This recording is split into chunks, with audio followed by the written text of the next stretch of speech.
Now, this morning, police in Plainfield are investigating a suspicious death of an elderly woman. While the department continues to piece together what exactly happened, the community is dealing with the fact that some school children, unfortunately, saw the gruesome scene. Channel 3 Eyewitness News reporter Marcy Jones is live at Plainfield PD with more. Good morning, Marcy.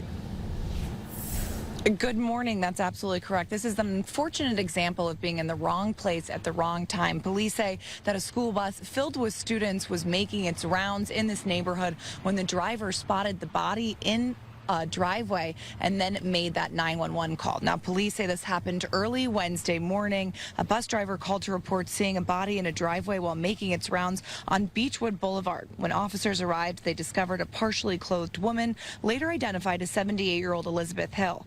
Investigators say at this time they have reason to believe this death is suspicious. Because the school bus was carrying students, a note was sent out from the Plainfield superintendent alerting parents that their child may have witnessed the disturbing scene, adding that the school would provide support for those students struggling with what they saw.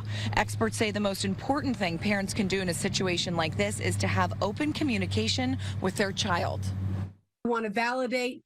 I hear that was scary. You know, what was there anything else that happened that you wanted to share, right? You kind of stay open, you try to stay emotionally neutral, and then you're sort of wrapping it up with, you know, is there anything I can do to help you? Is there anything that you need right now? Or if you need to talk about this again, I'm open to talking about it.